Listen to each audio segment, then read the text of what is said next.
Praise the Lord. Palakpakan tayo ng may tiyapo kakabsat.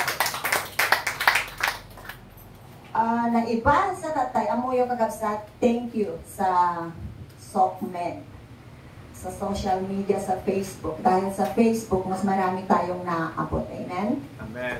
Yung pagpo-post ni Pastor, marami tayong naaabot. So, ang ating church ay hindi na lang naka-compound sa 4 na sulok, kundi mas malawak yung ating church. Amen po? Amen. Hindi man natin sila member, pero dahil nakikinig sila at napapanood nila yung ating yung ipinopost ni Pastor, malaking bagay po yun. Amen po? Amen.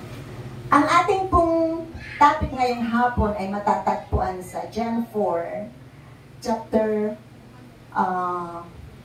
John 4, verses 4 kumaatoy, 2:18. Kaya lang negative to, iso nga ting pabasak lang tuwalang nga verses.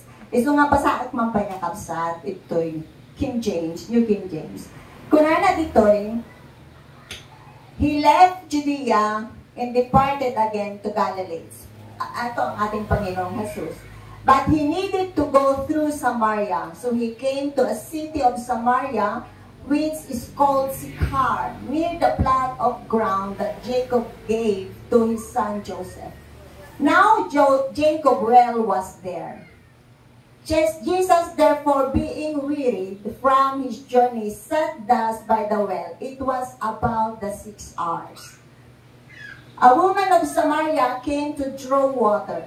Jesus said to her, "Give me a drink." For his disciples had gone away into the city to buy food. Then the woman of Samaria said to him, "How is it that you, being a Jew, ask a drink from me, a Samaritan woman? For Jews have no dealings with Samaritans."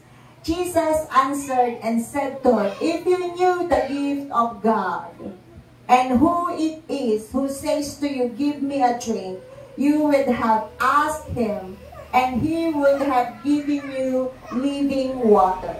The woman said to him, "Sir, you have nothing to draw with, and the well is deep. Where then do you get the living water?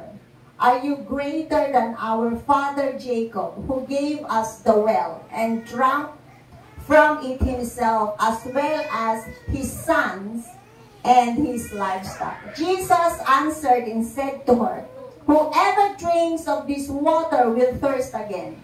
But whoever drinks of the water that I shall give him will never thirst. But the water that I shall give him will become in him a fountain of water springing up into everlasting life." The woman said to him, "Sir, give me this water that I may not thirst, nor come here to draw." Jesus said to her, "Go call your husband and come here." The woman answered and said, "I have no husband." Jesus said to her, "You have well said, I have no husband. For you have had 5 husbands, and the one whom you now have is not your husband. In that you spoke truly." Hallelujah. Niapo timang bendisyon sa una. So, dito po, isa-summarize na lang po natin and get the core of the topic. Dito po sa ating scripture ngayong hapon, mababasa po natin dito na it was about 6 hours. Pag sinabing 6 hours, 12 p.m. Alas 12 timala. Jesus was at the well of Jacob waiting for the Samaritan woman. Amen? Kaya sinabi dito na this well was near the plot of land or ground that Jacob gave to Joseph. Kaya tinawag nila itong Jacob's well. It was recorded that Jesus was traveling from Judea to Galilee, and he had to go through Samaria. Sabi niya sa New Living Translation, he had to go through Samaria. At sabi niya sa New King James, he needed to go through Samaria.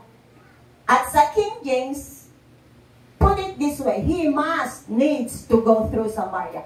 So if we put it together, these definitions speak of not just necessity but also urgency. Hindi lang kailangan niyang pumunta, pero urgent na kailangan niyang pumunta ng Samaria.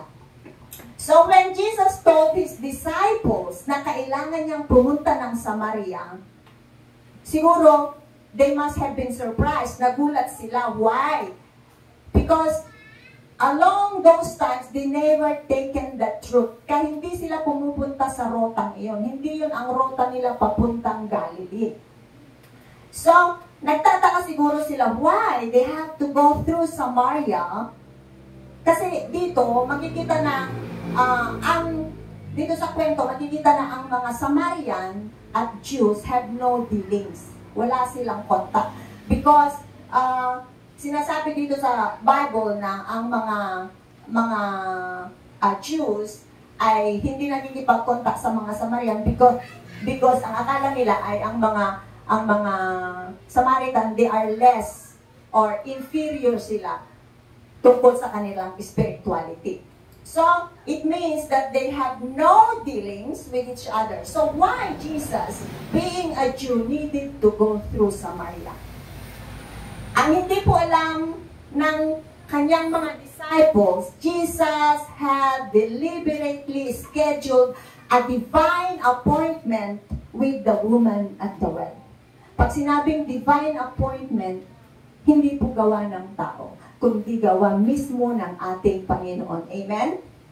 Like this woman, Jesus knew what time she's at the well. Alam ng Panginoong Jesus kung anong oras nag-iigib ang babaeng ito. So, alam niya ang oras. So, kahit po tayo, na mga tao, alam ng ating Panginoong Jesus ang ating everyday nagawain. Yung ating mga ginagawa, alam po ng ating Panginoon. Katulad ng babaeng ito, alam niya kung anong oras nag-iigib ang babae. So why Jesus needed to go through Samaria? Bakit kailangan niyang pumunta ng Samaria? Because of that very lonely woman who needed to be freed from her lonely life. Because of this woman that needed deliverance from her present situation. Amen? Kailangang makalaya o mapalaya ang babaeng ito sa kanyang present na sitwasyon. So, we have a lovely Savior. Amen? Bakit? Bakit kailangan niyang mapalaya? Because according po sa Bible, this Samaritan woman had 5 husbands. And the one she's living with now is not her husband. So, imagine po sa ating pong panahon ngayon na very liberated ang mga tao. Accepted yung ganitong sitwasyon, tama? Pero, pag may kapitbahay ka na 5 ang asawa, naging asawa at ang kanyang pinakasama ay hindi niya asawa, hindi tagbalin nakikita tao, abalinda nga, chismosa, marites. So, then and now are equal. Noon at ngayon ay parehas lang. So, ganun po ang pangyayari sa panahon ng Samaritan woman na ito. Obviously, pinagchichismisan siya at iniiwasan siya. Kaya siya alas 12 ng tanghali nag-iigib. Sa kainitan ng oras ng araw, doon siya nag-iigib. Why? Kasi nga pinag-uusapan siya. Para iniiwasan siya. Sabi niya dito sa Bible na they shunned her, they avoided her. She has no friends. Sino ti awan ti gayem na? Di ba naglungkot oray aw gawang gayem mo oray maysa?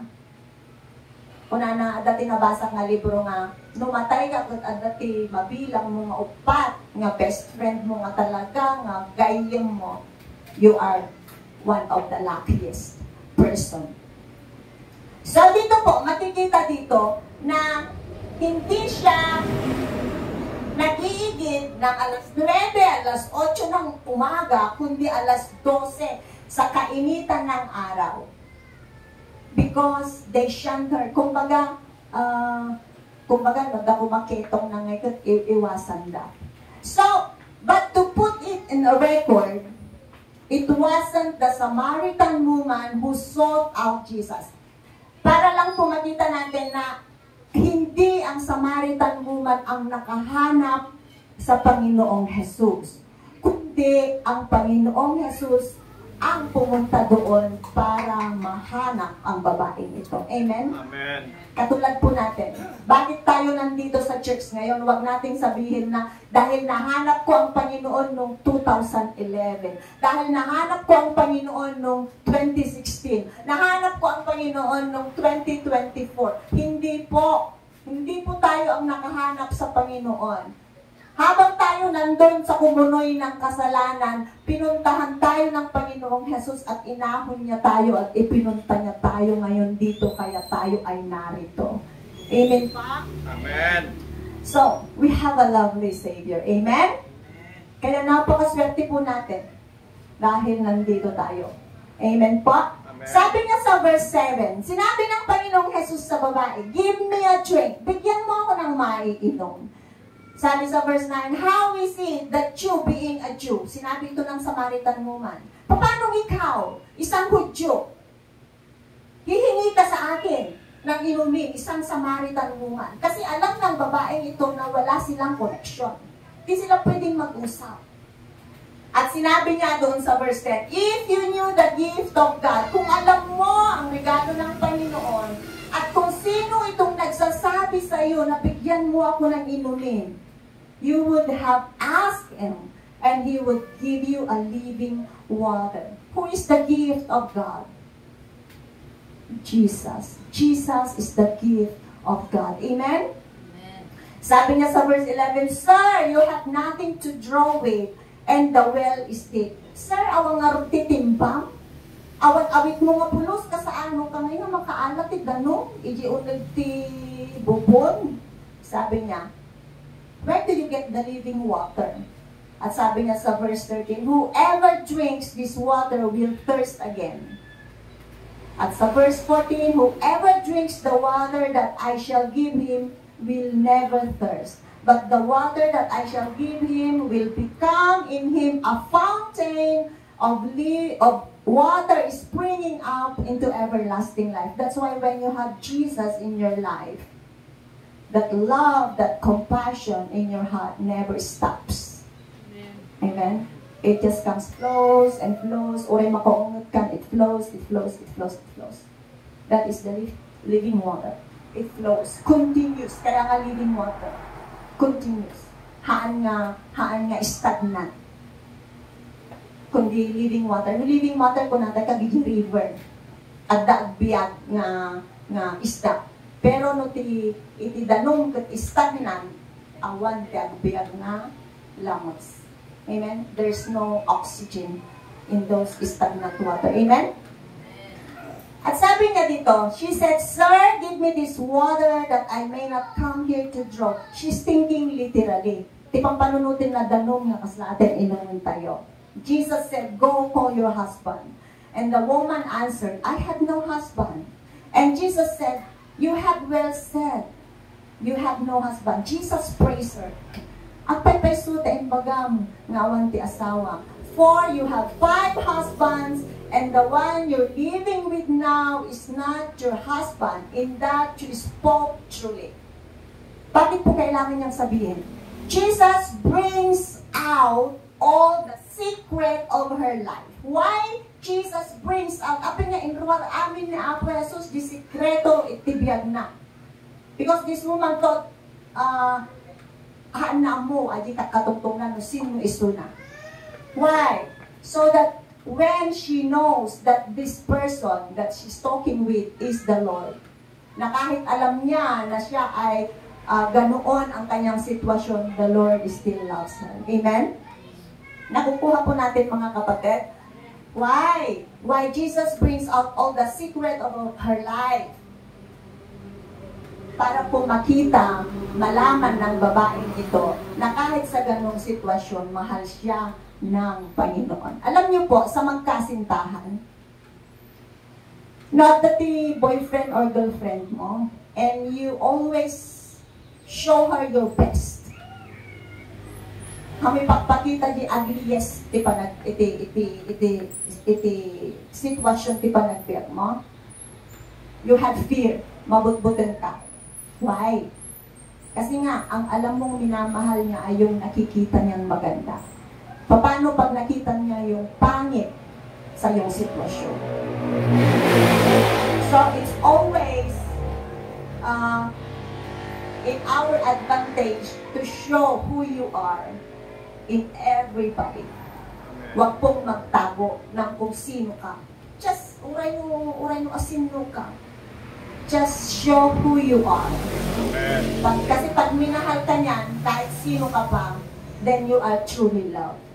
Pero kung minamahal ka niya dahil ang ipinapakita mo lang ay yung napakaganda mong ugali, kasi lang kuman, apang kayo agdet, ang nagpanglo ka.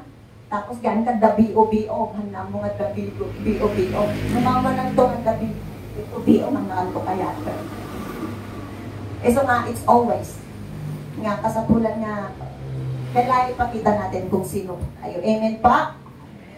So, dahil po sa kanilang pag-uusap, nagkaroon ng malaking pagbabago sa pagkatao ng Samaritan woman.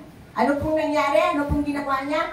Iniwan niya dahil sa pagiging nagkaroon sila ng komunikasyon, nagkaroon sila ng encounter sa Panginoon. Actually, ang ating title pala ay Encountering the Savior.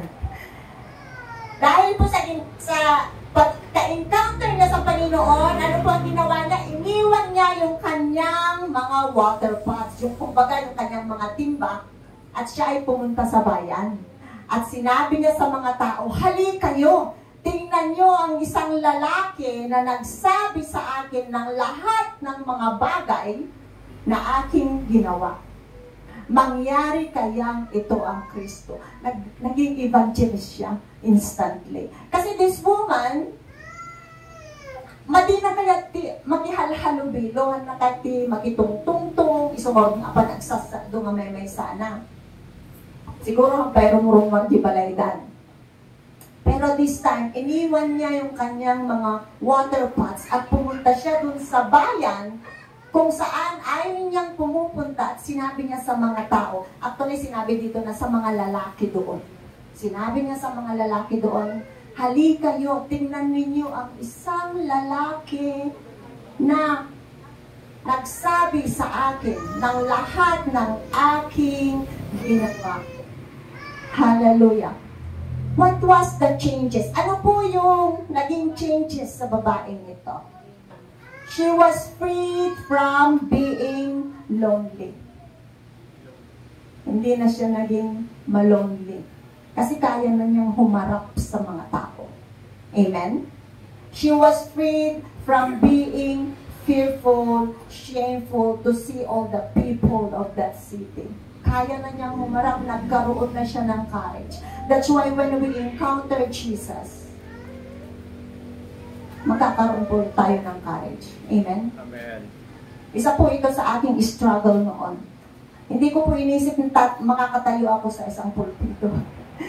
Dahil noon po, kahit sa school, hindi mo ako mapatayo. Hindi mo ako mapareset sa harapan. Kasi nag-stutter ako. At puti pinag-nervous ko. Mapansin nyo na nagsasawak, nag-nervous ako. Agbida-bidala, nag-stutter. Pero noon pong na-encounter ko ang Panginoon, nagkaroon po ako ng courage. Uri no, kung ni Pastora Ami, tatay, naglamiis ka. Kasi basta umayak ito yung kapsat, aglamlamiis ka, agner-nervous ka. And also, she's now have courage to face those people who shun her. Yung kanyang mga taong ina-avoidan niya, kaya na niyang harapin. May changes po sa kanya. And all these changes happen after she encountered Jesus. Nangyari po ang lahat ng changes noong nakausap niya ang Panginoong Jesus. When she encountered Jesus in the well of Jacob, nagkaroon ng transformation. Amen? So, alam niyo po, our Lord is still doing that today. Looking for imperfect people, looking for sinners to save. Amen. And after He saved the last soul, pag na-save na po ng Panginoon, ang pinakahuling kaluluwa na nakalista sa listahan ng mga buhay, then the rapture will come. Amen? Amen. Ngayon po, panahon ng grace, panahon ng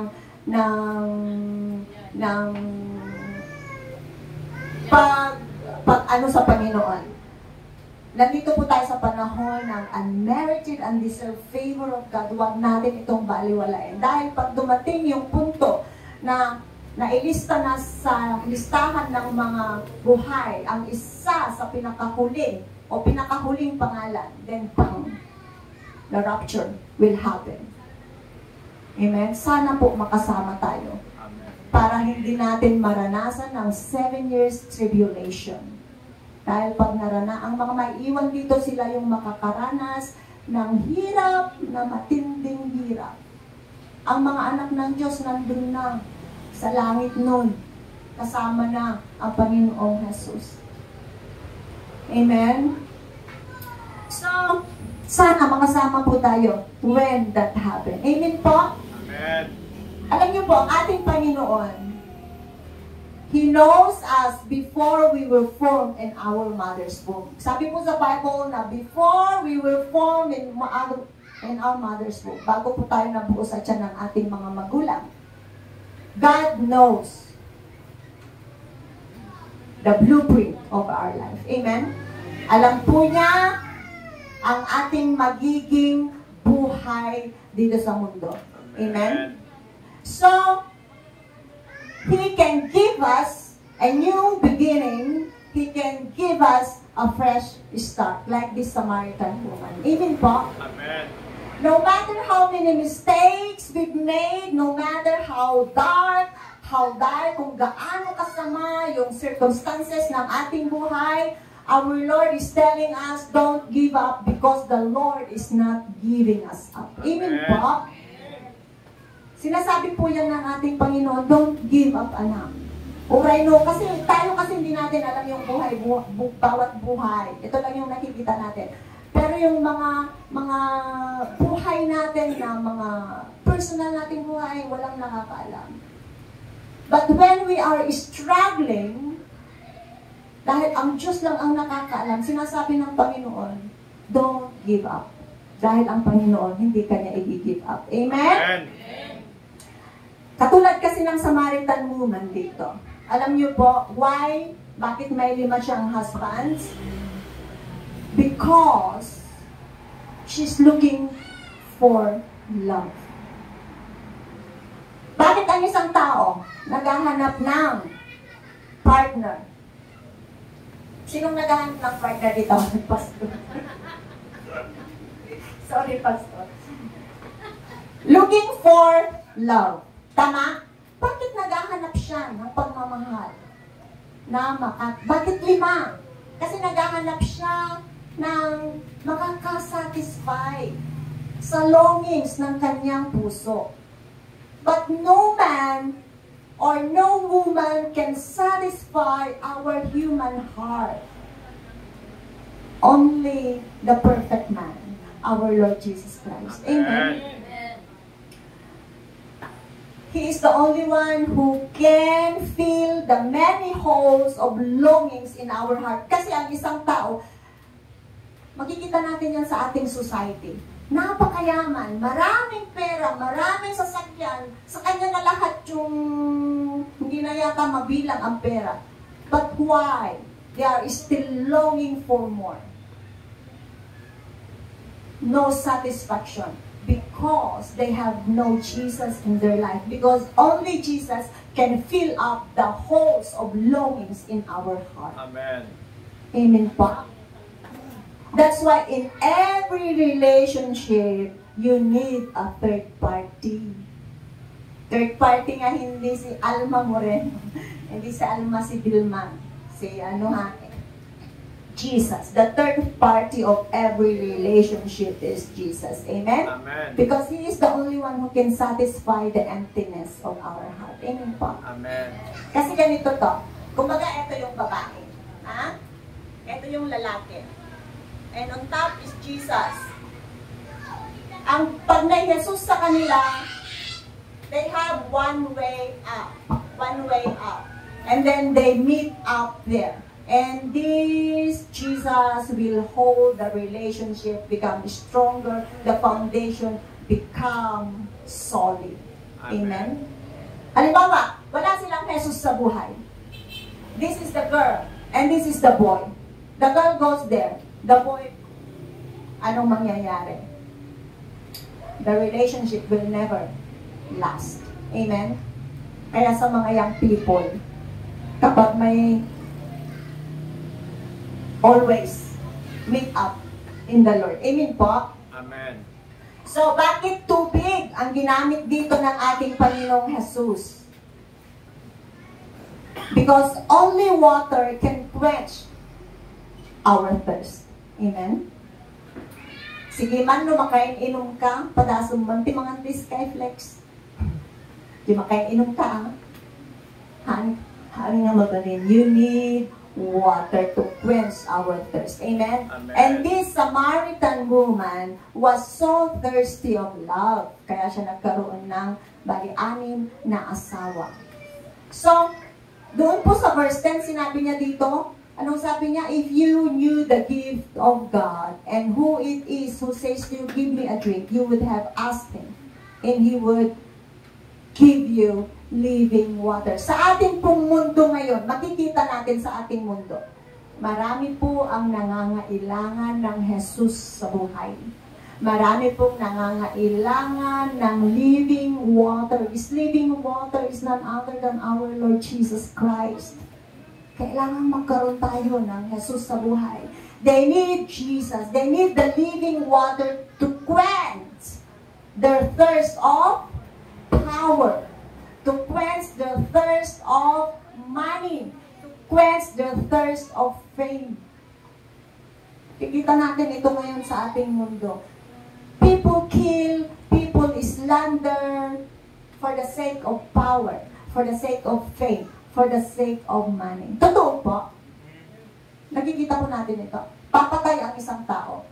Maninira ang isang tao for the sake of power, for the sake of fame, for the sake of money. Pero sinasabi ng Bible natin, we need the living water. No one quenches this thirst. Only the Lord. Amen? Amen. Kaya po we are so blessed dahil may Kristo tayo sa ating mga buhay. Amen? Amen. Pakisabi nga sa sarili, I have Christ in my life. I have Christ in my life. Amen. So sa mga hindi pa naka-encounter kay Lord, Lord, I want to encounter you. Pag hindi mo pa na-encounter ang Panginoon, Lord, I want to encounter you.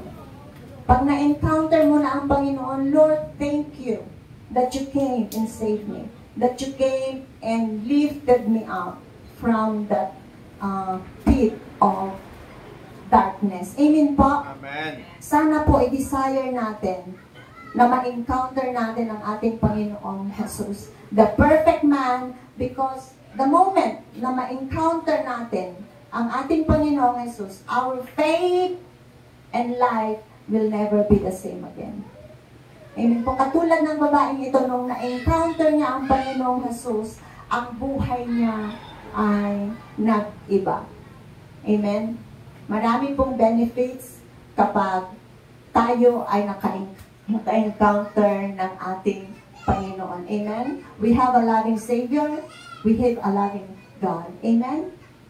Desire to know Him every day. Desire to know Him. Amen po? Tayo po tayong lahat at kantahin natin yung This is my desire. And then, bibigay ko kay Pastor.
sana asamin natin. May ilang araw na lamang ang natitira bago magpaalam ang taong 2024 at papasok na naman ang taong 2025. Sana sa hapong ito, asamin natin sa ating mga puso na bago man lang magtapos ang 2024, ma-encounter natin si Jesus sa ating mga buhay. Kapag na-encounter natin si Jesus sa ating mga buhay, there is changes, there is fullness, at mayroong satisfaction. Kaya sa hapong ito, kapatid, napakaganda yung salita ng ating Panginoon, like the Samaritan woman. Sana i-desire natin sa ating mga puso na ma-encounter natin ang ating Panginoong Jesucristo. Hallelujah. Panginoon, sa hapong ito, maraming salamat sa iyong masalita na kung saan ipinakita mo sa amin nung na-encounter ka ng Samaritan woman, nagkaroon ng changes, nagkaroon ng satisfaction, at nagkaroon ng fullness sa kanyang buhay. Sa hapon pong ito, Panginoon, yan din ang desire ng aming mga puso na sana bago man lang magtapos ang taong 2024, gusto ka naming ma-encounter sa aming mga buhay upang maranasan namin na magkaroon ng satisfaction sa aming mga buhay, magkaroon ng pagbabago sa aming mga buhay, at magkaroon ng kapunuan sa aming mga buhay, Panginoon. Tulungan mo ang bawat isa na huwag matakot na ikaw ay kanilang ma-encounter, kundi magkaroon sila ng courage, magkaroon ng desire, Panginoon, na maranasan ka sa kanilang mga buhay. Banal na Espiritu, patuloy ka namin inanyayahan, patuloy mo kaming ilapit sa presensya ng aming Panginoong Diyos, at patuloy mong ipadama ang iyong kapangyarihan sa inyong buhay. Salamat po, Panginoon. Hayaan po ninyo na maging challenge, maging hamon sa amin ang Samaritan woman na ito para ma-encounter ka din namin sa aming buhay. Alam kong batid mo ang kahinaan ng bawat isa, batid mo ang aming mga nakaraan, pero hindi mahalaga sa iyo, Panginoon, kung ano yung aming mga kahinaan, kung ano ang aming mga nakaraan. Ang mahalaga sa iyo, Panginoon, ay gusto mong ma-encounter ka namin sa aming mabuhay. Ang mahalaga sa iyo ay kung ano kami ngayon, Panginoon, kung ano kami ngayon na naglilingkod sa iyo, na nagbibigay ng papuri sa iyong harapan. Panginoon, bless us at patuloy kang pumilos sa aming mabuhay. Marami pong salamat. We give you all the glory, praises and thanksgiving and adoration. In Jesus Christ, may we pray. Amen. Palakpakan natin ng malakas ang Panginoon. Hallelujah.